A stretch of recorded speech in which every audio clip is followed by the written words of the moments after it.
আরাবুল ইসলামের যোগদান কি আরেকটা বড় ফ্যাক্টর? যাদবপুরে TMC Bikash Ranjan Bhattacharya very sorry to say TMC তারা কি সত্যি দু জায়গাতেই ভোটার কার্ড এখনো রেখেছে না এখানকার ভোটার কার্ডটা তারা কি করেছে যে মিজি যতটা করে আজকে যেমন বাংলাদেশি বলে ছুটে যাচ্ছে সিঙ্গুরে টিএমসি জায়গাতে সম্ভবত এবার বিজেপি সিটটা দখল করতে চলেছে। নমস্কার দর্শক বন্ধু, ইউটিউব চ্যানেল সচেতনের আজকের এই বিশেষ ভিডিওতে আপনাদের সকলকে স্বাগত। খানিকক্ষণ আগেই পশ্চিমবঙ্গ বিধানসভা নির্বাচনের দ্বিতীয় পর্বের যে ভোট পর্ব সেটা শেষ হয়েছে। ভোট মোটামুটিভাবে শান্তিপূর্ণ হয়েছে এবং প্রত্যাশিতভাবেই 90% বেশি মানুষ লাইনে দাঁড়িয়ে ভোট দিয়েছেন। কিছু বিক্ষিপ্ত ঘটনা এদিক ওদিক ঘটলেও মোটামুটিভাবে মানুষ তাদের ভোটাধিকার প্রয়োগ করেছেন। আজকের এই পর্বে আমরা জানার এবং বোঝার চেষ্টা করব যে এই 142টা আসনে ফলাফল কোন দিকে যেতে চলেছে, কারণ এই 142টা আসনে ঠিক করে দেবে আগামী 5 বছর পশ্চিমবঙ্গে কারা শাসন করবে এবং পশ্চিমবঙ্গে যারা শাসন করবে তারা যে আগামী দিনে ভারতবর্ষের বুকে একটা বড় রাজনৈতিক বার্তা দেবে সেটা বলাই বাহুল্য। আমাদের সঙ্গে রূপক রয়েছে, রূপক দাস। আমরা আগের পর্বেও অ্যানালিসিস করেছিলাম, অনেক মানুষ দেখেছেন। যারা দেখেননি তাদেরকে বলবো, দেখুন উপরে আই বাটনে লিঙ্ক দেওয়া রয়েছে। আগের যে ভিডিওতে আমরা 152টা সিটের অ্যানালিসিস করেছিলাম সেটা চাইলে আপনারা দেখে নিতে পারেন। শুরু করা যাক আজকের এই আলোচনা। প্রসঙ্গত রূপক এর আগেও এরকম এক্সিট পোলে, ওপিনিয়ন পোলে বসেছিল 2021 সালে, 2024 সালের যে লোকসভা নির্বাচন, এবং আপনারা হয়তো অনেকে জানেন না এক্স্যাক্ট ফিগার ম্যাচ করেছিল বলেই আজকে আমরা ওকে নিয়ে এই অ্যানালিসিসটা করার চেষ্টা করছি। আজকে রূপক যে ভোট হলো, তুমি তো নিশ্চয়ই সবটা দেখেছো এবং শুনেছো। তোমার কি মনে হয়েছে, ভোট কেমন হলো? দেখো আজকের ভোটটা এবারে একটা ভোটের ইয়ে ছিল যে ভয় নয় ভরসার ভোট। আজকে কিন্তু আমরা কিন্তু না দেখেছি যে এই স্লোগানটা খুব একটা কার্যকরী হয়েছে, কারণ মানুষ যখন ভোটের লাইনে দাঁড়িয়েছে গতকাল রাত থেকেই মানুষকে ভয় দেখানো হয়েছে বিভিন্নভাবে, রাজনৈতিক দলের পক্ষ থেকে, সেন্ট্রাল ফোর্সের পক্ষ থেকে বিভিন্নভাবে ভয় দেখানো হয়েছে। আর ভরসা মানুষ কতটা পেয়েছে বা এর পরেও মানুষ ভোট দিতে লাইনে দাঁড়িয়েছে, বলতে পারে গণতন্ত্রের পক্ষে, বাংলার গণতন্ত্রের পক্ষে বাংলার মানুষকে স্যালুট দেওয়া দরকার। কারণ এটা তো যুদ্ধ পরিস্থিতি তৈরি করা হয়েছিল, সেই পরিস্থিতিতে মানুষ দাঁড়িয়ে সুশৃঙ্খলভাবে নিজের গণতান্ত্রিক অধিকারটা প্রয়োগ করে এসছে সাহস করে, এটার জন্য বাংলার মানুষকে স্যালুট করা দরকার। তাহলে আমরা প্রথমে শুরু করছি নদিয়া দিয়ে। নদিয়াতে আমরা জানি 17টা বিধানসভা আসন রয়েছে। কি সম্ভাব্য ফলাফল দেখতে পাচ্ছ? গতবার নদিয়াতে তৃণমূল পেয়েছিল 8টা আর বিজেপি পেয়েছিল 9টা, অর্থাৎ এটা পরিষ্কার বোঝা যাচ্ছে যে নদিয়া হচ্ছে বিজেপির একটা স্ট্রং ফিল্ড। এবং দক্ষিণ নদিয়া মূলত, বিশেষ করে যেখানে মতুয়া প্রধান এলাকা, সেখানে বিজেপি গত বছরের লোকসভা এবং তার আগের বিধানসভা দুটো জায়গাতে বিজেপি ভালো ফল করেছিল, কিন্তু উত্তর নদিয়াতে কৃষ্ণপুরের বিজেপি টিএমসি কিছু সিট পেয়েছিল। তো এবার নদিয়ায় আমি যদি সিট গুলো দেখি, করিমপুর এটা টিএমসি ছিল, টিএমসিরই থাকবে। তেহট্ট টিএমসি ছিল, টিএমসিরই থাকবে। পলাশীপাড়া টিএমসি ছিল, টিএমসিরই থাকবে। কালীগঞ্জ টিএমসি ছিল, টিএমসিরই থাকবে। চাপড়া টিএমসি ছিল, টিএমসিরই থাকবে। কৃষ্ণনগর উত্তর বিজেপির ছিল, বিজেপিরই থাকবে।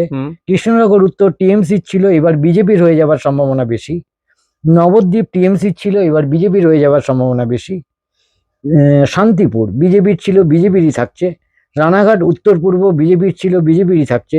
কৃষ্ণনগর বিজেপির ছিল, বিজেপিরই থাকছে। রানাঘাট উত্তর পশ্চিম বিজেপির ছিল, এবার টিএমসি আসার একটা সম্ভাবনা ছিল, কিন্তু তবু আমি এটাকে বিজেপির পক্ষেই রাখছি, কারণ একটা সর্বত্র একটা মানে বিভিন্ন ধরনের চাপের মুখে যেহেতু টিএমসি কে নির্বাচনটাকে ফেস করতে হচ্ছে, আমি বিজেপির পক্ষেই রাখছি। চাকদা বিজেপির ছিল, টিএমসিতে আসার সম্ভাবনা ছিল, কিন্তু আবার আমি অন্যান্য ফ্যাক্টরগুলোকে কাজে লাগিয়ে চাকদাকেও আমি বিজেপির দিকে নিয়ে এলাম, যদিও চাকদাতে মতুয়া ভোট ভালো আছে। আচ্ছা, কল্যাণী বিজেপির ছিল, এবার টিএমসির হচ্ছে বলে আমার মনে হচ্ছে, বিজেপিরও হতে পারে, কিন্তু এখানে অ্যাকচুয়ালি সবুজ দাস সিপিএম এর ক্যান্ডিডেট, খুব স্ট্রং ক্যান্ডিডেট দাঁড়িয়েছেন। সবুজ দাসের উপর ডিপেন্ড করবে যে এটা কোন দিকে ব্যালেন্সটা যাবে। সবুজ দাস যদি টিএমসির ভোট কাটেন তাহলে বিজেপি বেরিয়ে যাবে, সবুজ দাস যদি টিএমসি বিরোধী ভোট কাটেন তাহলে কিন্তু সিটটা টিএমসি পেয়ে যাবে। আমরা বিজেপি ম্যাক্সিমাম 10টা আসন পেতে পারে এখানে। টিএমসি মিনিমাম 6টা আসন তো পাবেই, 7টা আসনও পেয়ে যেতে পারে। 8টা ছিল গতবার, হুম এবার একটু ইয়ে তো হচ্ছেই। হুম আর বিজেপি মিনিমাম 9টা আসন পাবেই, হুম ম্যাক্সিমাম হলে 10টা আসন পাবে। হ্যাঁ, তার মানে বিজেপি 10টা আসন 10টা এখানে পেয়ে ধরা যাবে, যেতে পারে। ধরা যেতে পারে। এরপরে আমরা চলে আসছি হুগলি জেলাতে। জেলা হুগলি জেলাতে আমরা জানি 18টা বিধানসভা আসন রয়েছে। হুম, এই যে একটা বেশ বড় জেলা এবং বর্ধিষ্ণু জেলা।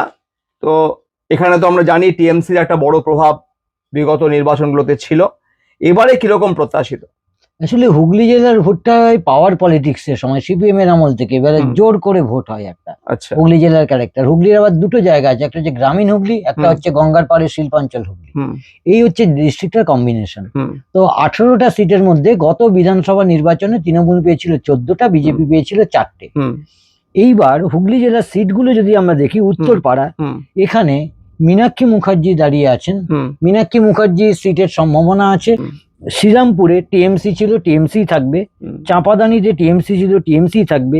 সিঙ্গুরে টিএমসি ছিল, এটা বিজেপির পক্ষে যাবার সম্ভাবনা আছে। আচ্ছা। চন্দননগরে টিএমসি ছিল, এটা বিজেপির পক্ষে যাবার সম্ভাবনা আছে।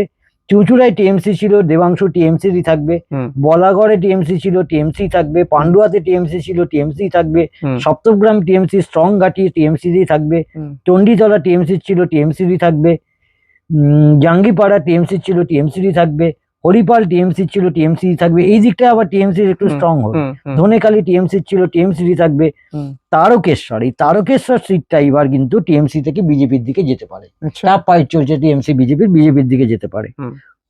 পুরসুরা, এটাও বিজেপির ছিল, বিজেপিরই থাকবে। আরামবাগ বিজেপির ছিল, কিন্তু এবার আরামবাগে একটা টাফ কন্টেস্ট হচ্ছে, এটা টিএমসিও পেতে পারে, এটা বিজেপিও পেতে পারে। আচ্ছা। গোঘাটে বিজেপি ছিল, বিজেপিই থাকবে। খানাকুলে বিজেপি ছিল, বিজেপিই থাকবে। তাহলে যেটা দাঁড়াচ্ছে সেটা হচ্ছে যে 7টা সিট বিজেপি কিন্তু পাচ্ছেই, ধরে মানে নিন 4টে থেকে 7টা হচ্ছে। 4টে থেকে 7টা। হুম। আর টিএমসি 14 থেকে কমে 10 থেকে 11টা। আচ্ছা। আর একটা সিট পাওয়ার সম্ভাবনা আছে মীনাক্ষীর। আচ্ছা, তার মানে এখানে দর্শক বন্ধুরা একটা বড় রেভেলেশন আপনারা শুনলেন যে সিঙ্গুর, ঐতিহাসিকভাবে খুব গুরুত্বপূর্ণ সিঙ্গুর, সেই সিঙ্গুরে টিএমসি জায়গাতে সম্ভবত এবার বিজেপি সিটটা দখল করতে চলেছে। খুব গুরুত্বপূর্ণ একটা রেভেলেশন। এবার আমরা আলোচনা করব হাওড়া জেলা নিয়ে। হাওড়াতে আমরা জানি 16টা বিধানসভা আসন রয়েছে। আমরা এটাও জানি যে হাওড়া টিএমসির একটা বড় স্ট্রং হোল্ড। সম্ভবত গত 2021-এর যে বিধানসভা নির্বাচনে সেখানে হাওড়াতে টিএমসি সুইপ করেছিল। তো এবারে আবার হাওড়া জেলাতে মেট্রো হয়েছে, যেটা কেন্দ্রীয় সরকারের একটা সরাসরি প্রকল্প।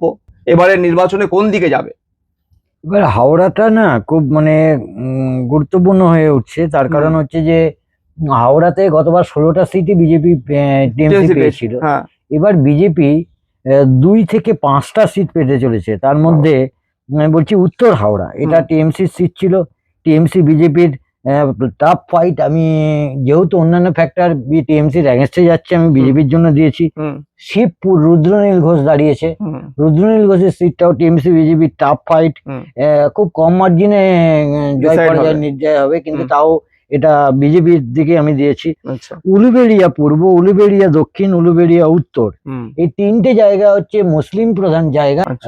কিন্তু মুসলিমদের যে ডিলিশনের পার্টটা সেটা অনেক পার্সেন্টেজে বেশি।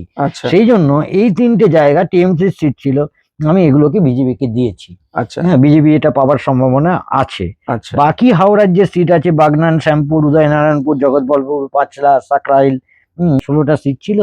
তো এখন আমি যেটা পাচ্ছি আর কি, যেটা 12টা সিট, তার মানে টিএমসি 12টা সিট নয়, 11টা থেকে 14। টিএমসি খুব কম হলে 11টা পাবে, আচ্ছা, খুব বেশি হলে 14টা পাবে। আচ্ছা।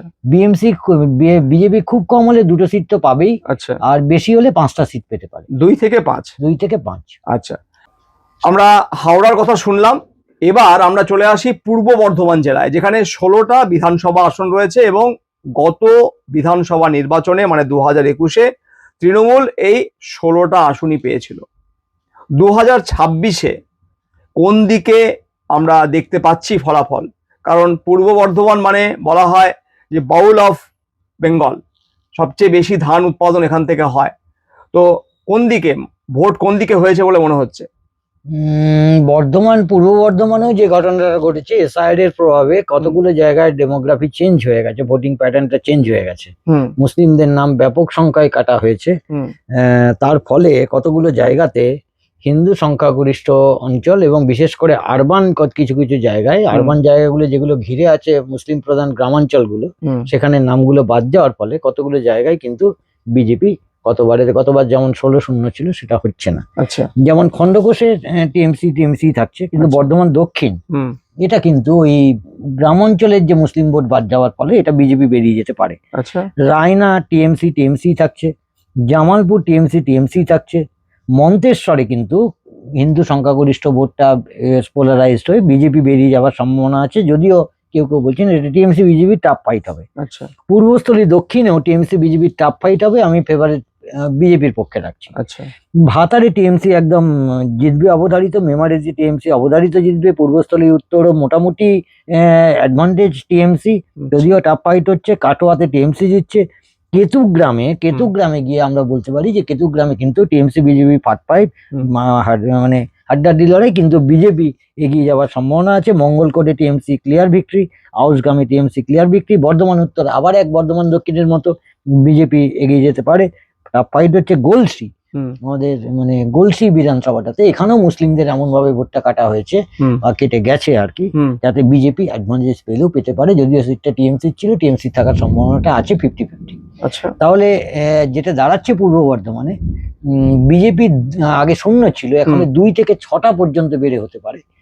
আর টিএমসি যদি বিজেপি 6টা পায় তাহলে টিএমসি 10টা পাবে, আর বিজেপি যদি 2টো পায় তাহলে টিএমসি 14টা পাবে।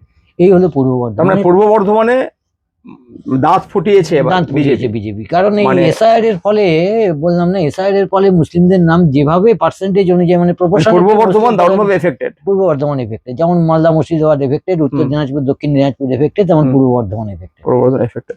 এবার আমরা আলোচনা করব উত্তর 24 পরগনা জেলা নিয়ে, যেখানে 33টা বিধানসভা আসন রয়েছে। বুঝতেই পারছেন এর ইম্প্যাক্ট কতটা বড়। এছাড়াও আমরা জানি দক্ষিণ 24 পরগনাতে 31টা আসন রয়েছে। এই যে দুটো জেলা, এই দুটো জেলা কিন্তু একটা নির্ণায়ক ভূমিকা নেবে। তো আমরা কি ফলাফল গতবার ছিল আর এবার কি হতে চলেছে? গতবার ছিল উত্তর 24 পরগনাতে 28টা সিট তৃণমূলের ছিল। আচ্ছা, 5টা সিট ছিল বিজেপির। আচ্ছা, 28-5 ঠিক। এবারে বিজেপি, আমি বলছি বাগদা বিজেপির ছিল, বিজেপিরই থাকবে। আচ্ছা, বনগাঁ উত্তর বিজেপির ছিল, বিজেপিরই থাকবে। বেশ। বনগাঁ দক্ষিণ অনেকে আশা করছে টিএমসি তে শিফট করতে পারে, কিন্তু আমি বিজেপির ফেভারেই রাখলাম। ঠিক। গাইঘাটা বিজেপির ছিল, বিজেপিরই থাকবে। স্বরূপনগর টিএমসির ছিল, টিএমসিরই থাকবে। বাদুড়িয়া টিএমসির ছিল, টিএমসিরই থাকবে। হাবড়া ছিল টিএমসির, এবার হবে বিজেপির। অশোকনগর ছিল টিএমসির, এবার হবে বিজেপির। আমডাঙ্গা টিএমসি থাকবে। বীজপুর টিএমসি থাকবে। নৈহাটি টিএমসিরই থাকবে। ভাটপাড়া টিএমসির, বিজেপির দিকে যেতে পারে হিন্দিভাষী এলাকা। টিএমসির সিট জগদ্দল, বিজেপির দিকে যেতে পারে হিন্দিভাষী এলাকা। নোয়াপাড়া টিএমসি থেকে বিজেপির দিকে যেতে পারে। ব্যারাকপুর টিএমসি থেকে বিজেপির দিকে যেতে পারে। এই সব জায়গাতে অর্জুন সিং এর কিছুটা প্রভাব আছে, এবং ওই অঞ্চলটাতে একজন টিএমসিরই একজন প্রাক্তন এমপি, তিনি ইলেকশনের আগেই অর্জুনের হয়ে প্রচার করছেন। যদিও মমতা বন্দ্যোপাধ্যায়, ওখানে একটা যাদব ভোট আছে, মমতা বন্দ্যোপাধ্যায় তেজস্বী যাদবকে এনেছিলেন কনসেন্ট্রেট করার জন্য, কিন্তু তেজস্বী যাদবের সেই এটা লালু যাদবের মতো নেই যে যাদব ভোট এর কথাতে যাবে। তার ফলে এই সিটগুলো বিজেপির দিকেই আমি রেখেছি। জায়গাটা কি দাঁড়ালো এই 33টাতে? এখনো বলিনি শেষ। খড়দা টিএমসিরই থাকবে। আচ্ছা, পানিহাটি টিএমসিরই থাকবে। কলতানের কথা মাথায় রেখেই বলছি। কামারহাটি টিএমসি, মদন মিত্র জায়গা টিএমসিরই থাকবে। বরানগর টিএমসি, এটা খুব টাফ ফাইট হচ্ছে, টিএমসি বিজেপি সজল ঘোষের সঙ্গে ফাইট হচ্ছে, কিন্তু পুরোটাই ডিপেন্ড করবে হচ্ছে বরানগরের বাঁ দিক, মানে আমরা যদি ডানলাপ থেকে কলেজ স্ট্রিটের দিকে যাই তাহলে ডান দিকটা হচ্ছে টিএমসি আর বাঁ দিকটা হচ্ছে সজল ঘোষের এলাকা। আচ্ছা, আর মাঝখানে একটা জায়গা পোর্শন আছে, সেটা হচ্ছে শিখ ভোটার। বরানগর হচ্ছে ভবানীপুর পরে সবচেয়ে বেশি শিখ ভোটার। এই শিখ ভোটাররা যদি টিএমসির দিকে যায় তাহলে সিটটা টিএমসির, তবুও আমি বরানগরকে আমি বিজেপির দিকেই রেখেছি। তারপরে হচ্ছে দমদম টিএমসিরই থাকবে, আমি দীপশিতার কথা মাথায় রেখেই বলছি। রাজারহাট নিউ টাউন, এটা টিএমসির সিট ছিল, কিন্তু যেভাবে এসআইআরে ওই অঞ্চলের লোকেদের নাম বাদ গেছে, তাতে এটা, তাছাড়া রাজারহাটের অঞ্চলের ডেমোগ্রাফিটা এতটাই নিউ টাউনে এতটাই আপার মিডিল ক্লাস লোকেরা আছে এবং আরবান লোকেরা মূলত হচ্ছে বিজেপির সাপোর্টার। অবাঙালিও প্রচুর আছে ওখানে, বাঙালি আছেন তারা উচ্চবিত্ত, তারা বিজেপির সাপোর্টার। সুতরাং এটা আমি টিএমসি থেকে এবার বিজেপির দিকে যাওয়ার সম্ভাবনা বেশি। কিন্তু রাজারহাট গোপালপুর যেটা, সেখানে এখনো কিন্তু মুসলিম ভোটার আছে এবং এই অঞ্চলটাতে এখনো কিন্তু আরবান রুরাল এলাকা বেশি আছে, সুতরাং এটা টিএমসি থাকার সম্ভাবনা বেশি। সল্টলেক যেটা টিএমসি ছিল, এবার সেটা থাকবে না সম্ভবত, কারণ সল্টলেকের অনেকটাই ভোট হতো, মানে সেটা স্বচ্ছভাবে হতো না বিভিন্ন এলাকাতে। এবার সল্টলেকের মানুষ কিন্তু ভোট দিতে বেরোবে এবং সল্টলেকের উচ্চবিত্ত মানুষ সাধারণত এরা বিজেপিকেই ভোট দেবে বলে আমার মনে হয়। মধ্যমগ্রামে টিএমসি থাকবে। বারাসত সিটটা কিন্তু টিএমসি বিজেপির ফাইট হবে, কিন্তু শেষ পর্যন্ত টিএমসি কিন্তু বেরিয়ে যাওয়ার সম্ভাবনা আছে। দেগঙ্গা টিএমসি থাকবে। হাড়োয়া টিএমসি থাকবে। মিনাকা টিএমসি থাকবে। সন্দেশখালী যেটা খুব বিতর্কের কেন্দ্র ছিল, টিএমসি গতবার ভেবেছিল সবাই হেরে যাবে, এবারও টিএমসি হারবে না, সন্দেশখালীতে টিএমসি থাকবে। আচ্ছা, এইবার আমি টোটাল সিটের যদি দেখতে যাই, তাহলে উত্তর 24 পরগনায় 33টা সিটের মধ্যে গতবার 28টা সিট ছিল তৃণমূলের, 5টা ছিল বিজেপি। এবার যদি টিএমসি সবচেয়ে কম সিট পায়, তাহলে 28টার জায়গায় 9টা কমতে পারে 19টা। আচ্ছা, যদি 9টা কমে তাহলে বিজেপি পাবে 14টা। আচ্ছা, আর যদি আগের বার 5টা সিট ছিল বিজেপি, সেখান থেকে বিজেপি অনেকটাই বাড়িয়ে ফেলতে পারে। 5-এর জায়গায় টিএমসি যদি আবার আগের ফর্মে ফিরে আসে, যদি সিটগুলো না হয়, তাহলে 26টা সিট টিএমসি পেতে পারে 28টার মধ্যে। সেক্ষেত্রে বিজেপি আর কি 2টো সিট বেশি পাবে। তার মানে যে জায়গাটা আমি বলার চেষ্টা জানতে চাইছি সেটা হচ্ছে, মানে you are discarding Dipsita and Kalatan মানে কমপ্লিটলি। একদম কলতান সেকেন্ড পজিশনে থাকলেই আমি ভাববো যে অনেকটাই কলতান এগিয়ে গেছে, কারণ কলতান এই 3-4-5 দিন আগেও কলতান কিন্তু থার্ড পজিশনে ছিল। আচ্ছা, তো রিসেন্টলি ওখানে যে ঘটনা কয়েকটা ঘটেছে তাতে কলতান হয়তো যাবে, এবং আজকের দিনে ভোটের দিনেও কলতান বিজেপির ক্যান্ডিডেট যেভাবে কথা বলেছেন তাতে, বা যে আচরণ করেছেন তাতে কিন্তু কলতান সেকেন্ড পজিশনে যেতে পারে। আচ্ছা, আর দীপশিতা লড়াই করেছে, অনেকটাই লড়াই করেছে, কিন্তু দীপশিতার লড়াইয়ের ফলটা ভোগ করবে কিন্তু টিএমসি। যদি ওই সিটটা বিজেপি পেয়ে যেত, দীপশিতার লড়াইয়ের ফলটা ভোগ করবে টিএমসি। তাহলে আমরা এখানে এই 33টার ভিতরে 19টা টিএমসি কে দিতে পারি। 19টা টিএমসি কে মিনিমাম দিতে হবে, এর থেকে টিএমসি কমবে না। আচ্ছা, এর থেকে কমছে না, এর চেয়ে কমবে না। এবার আমরা আলোচনা করব দক্ষিণ 24 পরগনা নিয়ে, যেখানে আমরা জানি 31টা বিধানসভা আসন রয়েছে এবং ভাঙড়ের মতো হাই ভোল্টেজ যে আসন সেটা এই জেলার মধ্যে পড়ছে। আমরা জানি গতবার ভাঙড় থেকে আইএসএফ ক্যান্ডিডেট নওশাদ সিদ্দিকী জিতেছিল এবং নওশাদ সিদ্দিকীকে চ্যালেঞ্জ জানানোর জন্য শওকত মোল্লাকে তারা তুলে নিয়ে এসছে ফ্রম ক্যানিং এবং এখানে প্রার্থী করেছে। ভাঙড় মানেই আমরা প্রায় সারা বছরই দেখি কিছু না কিছু ঘটনা ঘটছে, বোয়াবাজি চলছে, কিন্তু এবারের ভোট কিন্তু দারুণ শান্তিপূর্ণ হয়েছে। সামান্য কিছু ঘটনা ফলতাতে আমরা লক্ষ্য করেছি। গতবারে এই 31টার ভিতরে 30টা আসন পেয়েছিল তৃণমূল কংগ্রেস আর একটা পেয়েছিল আইএসএফ। এখানে বিজেপি খাতা খুলতেই পারেনি। এই জেলাতে কি সম্ভাব্য ফল হতে চলেছে 2026-এ? এই জেলাতে গোসাবাতে টিএমসি থাকবে, বাসন্তীতে টিএমসি থাকবে, কুলতলিতে টিএমসি, আগে এসইউসিআর ঘাঁটি ছিল, টিএমসি থাকবে, পাথর প্রতিমা টিএমসি থাকবে, কাকদ্বীপ টিএমসি থাকবে, সাগরেও টিএমসি থাকছে, কুলপিতেও টিএমসি থাকছে, রায়দিঘিতে টিএমসি থাকছে। কিন্তু মন্দির বাজারে একটা টাফ ফাইট চলছে, আমি অ্যাডভান্টেজ বিজেপি দিয়ে রাখলাম। আচ্ছা, জয়নগরে টিএমসি থাকছে, বারুইপুর পূর্ব টাফ ফাইট চলছে, আমি বিজেপিকে দিচ্ছি। আচ্ছা, ক্যানিং পূর্বতে হয় টিএমসি নয় আইএসএফ। আচ্ছা, হয় টিএমসি নয় আইএসএফ। যেমন শওকত মোল্লাকে ওখান থেকে সরিয়ে নিয়ে আসা হয়েছে, তেমন ওখানে আইএসএফ ক্যান্ডিডেট দিয়েছে। এবং আইএসএফ যেভাবে ওই অঞ্চলে দক্ষিণ 24 পরগনাতে অন্তত মুসলিমদের মধ্যে প্রভাবটা বিস্তার করেছে, তাতে ক্যানিং এ আইএসএফ জিতলেও আমি খুব একটা আশ্চর্য হব না। আচ্ছা, বারুইপুর পশ্চিমে গতবার টিএমসি জিতেছিল, এবার বিজেপির সম্ভাবনা বেশি। মগরাহাটের পূর্ব পশ্চিম দুটোতেই টিএমসি জিতেছিল, এবার বিজেপির সম্ভাবনা বেশি। সবচেয়ে আশ্চর্যজনক হচ্ছে ডায়মন্ড হারবারে টিএমসির সম্ভাবনা আমি বলছি 40-60, 50-50, 40-60 বলবো না, 50-50। বিজেপিকে আমি অ্যাডভান্টেজ, স্ট্রং হোল্ড অভিষেকের, কিন্তু যেভাবে ওই অঞ্চলটাতে ইতিপূর্বে ভোট হয়েছে, সেই রিভেঞ্জটা, মানে সেই ক্ষোভটা কিন্তু এটা প্রতিফলন দেখা যেতে পারে এবারে। দেখা যেতে পারে। আচ্ছা। ফলতাতে টিএমসি থাকবে, যদিও ফলতা নিয়ে খুব আজকে দুদিন ধরে দাবাং আর পুষ্পা ইয়ে চলছে, কিন্তু ফলতার যা কম্পোজিশন, ফলতাতে টিএমসি কে কেউ সরাতে পারবে না। আচ্ছা। সাতগাছিয়াতে টিএমসি থাকবে। বিষ্ণুপুর ওই এখানে দক্ষিণ চব্বিশ পরগনায় বিষ্ণুপুর টিএমসি থাকবে। সোনারপুর দক্ষিণে কিন্তু আবার বিজেপির দিকে শিফট করতে পারে, টিএমসি বিজেপির ফাইট হচ্ছে। আচ্ছা। ভাঙড়ে কিন্তু ওটা কেউ কিচ্ছু করতে পারবে না, ভাঙড়ে আইএসএফ জিতবেই, একদম। এবং মার্জিন হয়তো গতবারের চেয়ে, গতবার নতুন ক্যান্ডিডেট ছিল, মার্জিন যাচ্ছিল, এবার মার্জিন কিন্তু গতবারে ভাঙড়ে তার ডাবল হলেও আমরা আশ্চর্য হব না। সিদ্দিকী, নওশাদ সিদ্দিকী যেভাবে রাজনীতিটা করছে, শুধু সেখানে নয়, তার ভাঙড়ের বাইরেও রাজনীতিটা করে যাচ্ছে এবং খুব পজিটিভ রাজনীতি করছে ছেলেটা। মুসলিম সম্প্রদায়কে বলছে তোমরা বোমা হাতে নিও না, তোমরা বই হাতে নাও, এই কথাবার্তাগুলো মুসলিম ক্যান্ডিডেট প্রগতিশীল একটা চিন্তা ভাবনা ছেলেটার মধ্যে দেখা যাচ্ছে। তার ফলে গতবার তো নতুন ছিল, লোকে বুঝতে পারেনি, গতবার কিছুটা ওই ওদের পারিবারিক ভিত্তিতেই ভোটটা পেয়েছিল।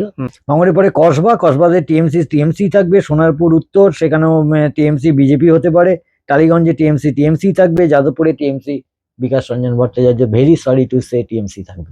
আচ্ছা, এখানেও বিকাশ রঞ্জন ভট্টাচার্য শেষ মুহূর্তে বিকাশ রঞ্জন ভট্টাচার্য হেরে গেলেন আর কি, বলে যেতে পারি। আচ্ছা। বেহালা পূর্ব টিএমসি ছিল, বিজেপির দিকে যেতে পারে। পশ্চিম কিন্তু টিএমসিতেই থাকবে। বেহালা পূর্বতেও যে টিএমসি বিজেপি একদম জিতে যাবে আমি সে কথা বলছি না।